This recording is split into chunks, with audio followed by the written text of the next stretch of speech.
देवाधिदेव देवेश सर्व प्राण भूतांबर प्राणीना अपिनाथ मृत्युंजय नम।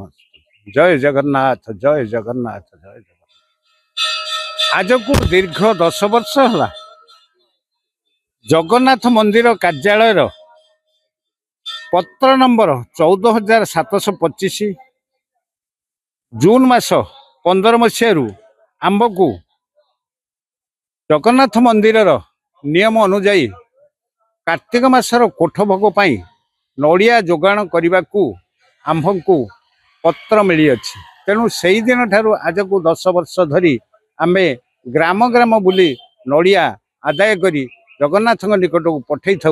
ए कथार तात्पर्य महात्म्य है जे यही पिपिली रे दासिया बाउरी बोली जड़े थिला जे कि नड़िया देइथिला भगवान तांका हाथुरु लेइथिले। तेणु से दासिया नथिले भी आज हजार हजार दासिया भी पिपिली अछंती। तेणु तांकर से पूर्व स्मृति को मन रखी जगन्नाथ प्रति भक्ति भाव संपन्न करी आज आम गाँ गाँ बुली नड़िया आदाय कर। अर्थात कार्तिक मासर कोठ भोग जो नड़िया पड़ो ता गतीश्वर देव पीठ गोवर्धनपुर जगन्नाथ मंदिर को जीव बोली आमको चिठी मिली अच्छी। से अनुसार आम गाँ गाँ बुली आदाय करूँ। आशा रखीचु ये पवित्रता परंपरा ऐतिह्य संस्कृति जपरी सबुदिन लगी रही आमर कामना। आउ प्रभु जगन्नाथ प्रति अंचलवासी समस्त श्रद्धा सुमन सम्मान रही भगवान आशीर्वाद रे अंचलवासी निरोगी जीवन यापन करने सहित सब बेले हसुवे जगन्नाथ पाखे गतीश्वर पाखे मथानत करुवे। जय जगन्नाथ।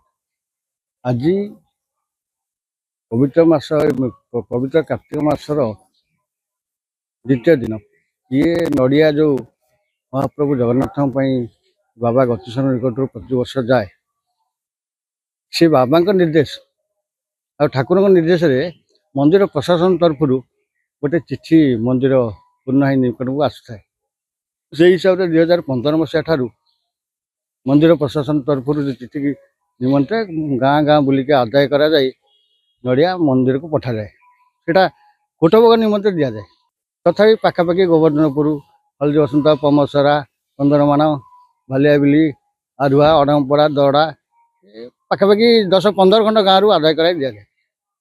गर्वर कथा यहाँ तो बहुत खुशी अंचलवासी बहुत खुशी था कि दैव दुर्घटना सकाशे गत वर्ष जापार नाला ए वर्ष अल्प समय भितर 4-5 दिन भर आम जी बुलिक आदाय कर उत्साह सहकार भी गाँववासी मैंने आदाय कर आम साथी भी किसी गाँव बुली।